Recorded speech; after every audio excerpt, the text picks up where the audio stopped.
Sexually transmitted infections are, as the name suggests, infections that are mainly contracted through sexual activity, not always, but mainly.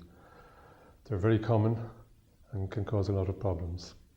So it's important that we have a policy where people can avoid them, well, primarily avoid them, but if they haven't avoided them and they have them, that at least they're treated and treated effectively. The big problem with sexually transmitted infections is that in many cases you don't know who's infected.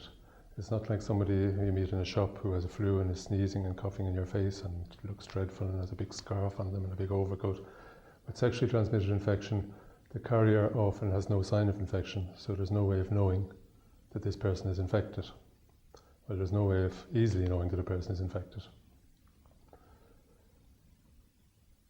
So to protect yourself from sexually transmitted infections, the best you can do is avoid sex, which isn't a realistic option for most people. The next best thing you can do is use prevention, which I'll come back to in a minute.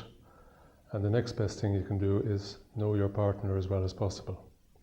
Now, even if you know your partner very, very well, there is still no guarantee that you will know whether or not he or she has an infection. Generally, people who are in monogamous relationships, apart from people who abstain from sex, are most safe, if that's the right way to put it. But the most important thing is that if you are engaged in sexual activity, that you protect yourself as best as you can. And the best protection we have nowadays is male condoms. In gay relationships, female gay relationships, there are different issues, and condoms obviously aren't used as protection.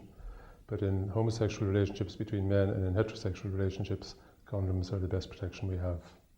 You should suspect you may have an infection if you've ever had unprotected sex, meaning sex without a condom with anybody.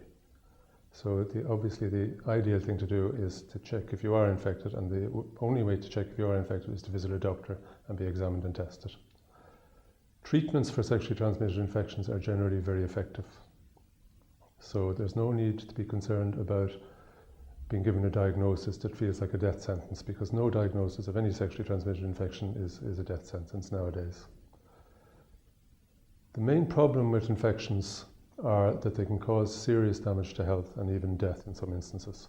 So they are very important to avoid. Often people in the age group who are most prone to infections tend to be the ones who are least worried, because they're in that age group 18 to 25 where we feel immortal and nothing's going to touch us and our health is great and we feel great and we're not going to get these things. It's the way the young people think. So it's unfortunate in a way that the very people who think like that are the ones who are most likely to become infected with infections, with sexually transmitted infections.